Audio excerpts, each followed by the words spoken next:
55세 교수, 퇴직 후 2년 만에 식당 서빙. 은퇴 후 인생이 꼬인 이유. 안녕하세요. 혹시 주변에서 저 사람은 아주 잘 나가는 교수님이었는데 갑자기 식당에서 서빙을 하신다고? 같은 이야기를 들어보신 적 있나요? 처음에는 어떻게 교수가 식당에서 일을 하지? 하고 의아해하다가도 막상 그분의 사연을 듣다 보면 나도 모르게 마음 한구석이 묵직해질 때가 있습니다. 사실 우리 모두 언젠가는 은퇴를 하게 되고 그 시점이 가까워질수록 내가 은퇴 후에 어떻게 살지? 라는 고민은 깊어지니까요. 직장 생활 오래 했다고 혹은 박사 학위가 있다고 해서 은퇴 후 삶이 저절로 보장되는 건 아니더라고요. 이 55세 교수님 이야기가 남의 일 같지 않은 이유도 그거죠. 오늘은 은퇴 준비가 부족하거나 예기치 못한 상황에 맞닥뜨려서 퇴직 후 갑작스러운 일이나 생활고를 겪게 되는 사례들을 이야기해 보려고 해요. 그리고 그 과정을 통해서 우리가 은퇴 준비를 어떻게 해야 하는지, 은퇴 후에는 어떤 생활 패턴이 필요하고 또 어떻게 대응하면 좋을지를 같이 고민해 보면 좋겠습니다. 1. 은퇴 후 계획이 없었던 명예교수의 뒤늦은 고민. 먼저 이 이야기는 단순히 교수가 식당 아르바이트를 했다가 핵심이 아니라 왜 그렇게 됐을까가 더 중요해요. 보통 교수라는 직업은 사회적 지위도 높고 소득도 적지 않죠. 그런데 문제는 정년퇴직 혹은 조기 퇴직을 하고 나면 생각했던 것보다 훨씬 빠르게 월급이나 수입이 끊긴다는 거예요. 사례를 하나 들어볼게요. 사례 1. 명예교수로 남았지만 생활비는 딱히. A 교수님은 55세로 명예퇴직을 결정하셨습니다. 연구실은 물론이고 아직 학문적으로도 활발히 활동하셨는데 후배 양성도 어느 정도 했고 본인도 조금 쉬고 싶다는 생각이 들어서 빨리 물러난 거죠. 처음에는 은퇴 후에도 학교에서 연구 과제도 좀 따고 명예교수로 강의도 하면서 괜찮게 지낼 수 있겠지라고 믿었대요. 그런데 막상 퇴직을 하고 보니 정기적인 월급이 사라지니까 생각보다 빠르게 생활비가 줄줄 새어나갔습니다. 학교 측에서 강의를 계속 맡겨줄 줄 알았는데 강의 수가 크게 줄어들었고 연구 과제도 현직이 아니니 따기 만만치가 않았죠. 더군다나 건강보험료, 주택 유지비, 가족 생활비 등등 고정 지출이 만만치 않은 상태였어요. 결국 어느 순간 집에 가만히 앉아 있을 수만은 없어서 주변 지인의 소개로 소규모 음식점 운영을 도와주게 됐어요. 처음에는 간단히 매장 관리만 도와주려 했는데 손님이 몰리는 바쁜 시간대에는 직접 서빙까지 하는 일이 잦아졌죠. 그나마 다행이라면 교수님 특유의 꼼꼼함과 친화력으로 식당 운영은 잘 됐다고 해요. 하지만 본인은 마음속으로 내가 이렇게까지 해야 하나? 하는 복잡한 감정을 떨쳐내지 못했고 결국 우울감이 찾아왔습니다. 평생 공부만 하고 학생들 가르치며 지냈는데 은퇴 후에는 이렇게 허둥지둥하게 될 줄 몰랐어요. 무엇보다 계획이 없었던 게 가장 큰 문제였죠. 이분의 이야기를 듣다 보면 은퇴 시점에 대한 구체적인 재정 계획을 세우지 않으면 사회적 지위와 상관없이 누구나 곤란해질 수 있음을 느끼게 돼요. 2. 은퇴 자금은 충분한가? 막상 닥치면 알게 되는 현실. 이번에는 또 다른 사례를 볼게요. 흔히 교수님 하면 어느 정도 재력을 갖추고 계실 것 같지만 그게 늘 맞는 건 아니잖아요. 재산이라고 해봤자 대부분 부동산에 묶여 있거나 자녀 교육비로 빠져나간 경우가 많습니다. 뿐만 아니라 예상치 못한 지출이 한 번에 몰리면 노후 대비가 송두리째 흔들리기도 하죠. 사례 2. 퇴직금보다 큰 자녀 유학비 그리고 부모님 간병. B 교수님은 오랫동안 대학교에서 외국어를 가르치셨어요. 은퇴를 앞두고 이런 생각을 했죠. 내가 전공이 외국어니까 나중에 언어 관련 강의나 번역 아르바이트로 노후 자금을 벌 수 있겠지. 그런데 퇴직 시점에 맞춰 자녀가 외국에 유학을 가게 됐고 동시에 부모님 건강에 급작스러운 이상이 생겨서 간병 비용이 급증했어요. 퇴직금을 한꺼번에 받았는데 거의 대부분을 자녀 유학비와 의료비로 쏟아붓다 보니 정작 본인의 노후 자금은 바닥이 날 지경이었습니다. 처음에는 부족한 자금을 대출을 받아 메우고 번역 일을 좀 하면서 버텼는데 번역 의뢰도 많지 않고 시급도 생각보다 적어서 점점 빚이 늘어나는 악순환에 빠졌어요. 결국 다시 수입이 필요한 상황이 되자 주위 지인을 통해 단기 계약직 강사 자리를 구했지만 강의 몇 시간을 하고 나면 소득이 얼마 안 되거든요. 이러다 보니 막상 식당 서빙, 편의점 아르바이트 같은 일도 알아볼 수밖에 없게 됐어요. 문제는 본인의 심리적 타격이 크다는 겁니다. 그냥 돈 버는 수단으로 일한다면 괜찮아요. 근데 딱히 체력이 좋지도 않고 내가 이렇게까지 해야 하나 싶은 자괴감도 들고 솔직히 처음엔 너무 서글펐어요. 이 사례를 통해 느낄 수 있는 건 예상치 못한 지출이 크게 한번 닥치면 퇴직금을 마련해둔 사람도 순식간에 곤란해진다는 사실이에요. 그리고 그때부터 당장 월세나 생활비를 벌기 위해 평소에 생각해보지 않았던 단기 아르바이트나 육체 노동을 고려해야 할 수도 있죠. 3. 갑작스러운 변화에 대한 정신적, 심리적 대비. 은퇴 후 일을 구하는 건 경제적 문제뿐 아니라 정서적 문제와도 연결이 돼요.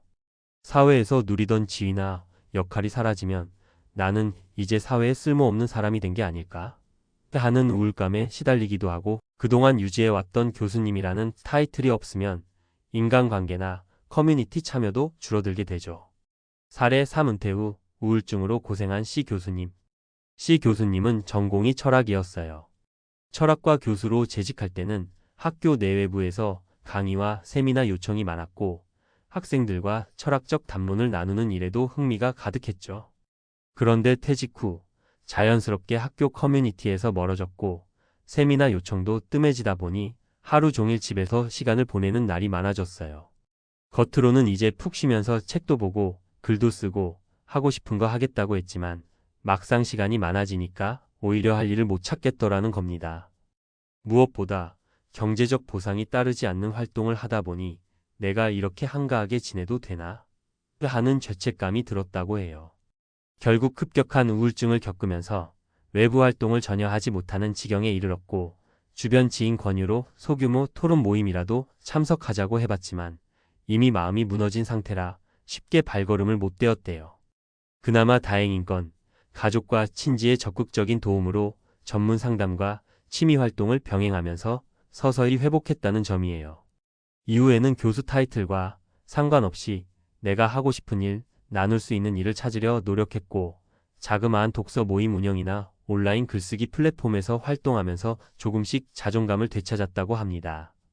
처음부터 은퇴 후 자기 정체성, 삶의 의미에 대한 준비를 좀 더 했더라면 이렇게까지 오래 고생하진 않았을 거예요. 4. 은퇴를 준비하는 우리가 놓치지 말아야 할 것들. 위 세 가지 사례를 보면 은퇴라는 것은 결코 남의 이야기가 아니라는 생각이 절로 들죠. 특히 예상치 못한 재정적 문제와 심리적 문제가 찾아왔을 때 미리 대처하고 준비하지 않으면 회복하는 데 큰 어려움을 겪습니다. 그럼 이제 우리가 구체적으로 어떤 점을 준비해야 하는지 간단하게 살펴볼까요? 재정 설계의 구체화. 은퇴 후에는 얼마나 지출이 필요할지, 매달 얼마가 들어올지 현실적으로 계산해야 합니다.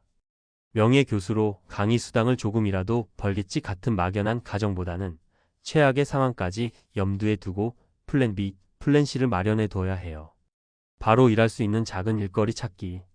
전공이나 직업적 전문성을 살릴 수 있는 일이 가장 좋겠지만 은퇴 후에는 작은 일거리라도 바로 할 수 있도록 부업이나 자격증 혹은 네트워크를 마련해 두는 게 도움이 됩니다. 갑작스럽게 식당 서빙, 편의점 알바를 하게 되면 자존감이 바닥을 칠 수 있으니 미리 다양한 가능성을 열어두고 나에게 맞는 일을 생각해보면 좋아요. 심리적, 정서적 대비. 은퇴 이후에 사회적 역할이 갑자기 사라지면 우울증이나 무기력에 빠지기 쉽습니다. 가족, 친구, 지인들과의 소통을 유지하고 취미생활이나 동호회 등 사회적 활동을 꾸준히 이어가면 큰 도움이 돼요. 필요하다면 초기에 전문가, 상담을 받는 것도 하나의 방법이에요. 가족과 미리 충분히 대화하기. 은퇴 시점에 자녀 교육비, 부모님 간병, 혹은 갑작스런 질병 같은 일이 동시에 겹치면 엄청난 부담이 됩니다. 미리 가족들과 노후 자금 계획, 역할 분담, 실제로 필요한 금액 등을 허심탄회하게 논의해두면 막상 위기가 닥쳤을 때 덜 당황하게 돼요. 사회적 관계와 네트워크 유지하기. 은퇴 후에도 일거리와 기회는 결국 사람에게서 옵니다. 전 직장 동료나 동문, 학계업계의 지인들과 교류하다 보면 어쩌면 나중에 강의 기회나 컨설팅 제안, 프로젝트 참여 같은 일이 생길 수도 있어요. 5. 은퇴 후 꼬이는 인생 어떻게 펼쳐갈까? 55세 교수, 퇴직 후 2년 만에 식당 서빙. 은퇴 후 인생이 꼬인 이유라는 문장을 처음 들었을 때 솔직히 많은 분들이 아이고, 저 교수님이 왜 저렇게 됐지? 하고 놀라실 거예요. 하지만 사례들을 보면 사실 그분이 특별히 무능하거나 잘못해서가 아니라 예상치 못한 경제적 위기와 심리적 부담이 한꺼번에 닥쳤기 때문이라는 걸 알 수 있습니다. 그리고 이런 상황은 우리 누구에게든 일어날 수 있는 일이기도 하고요.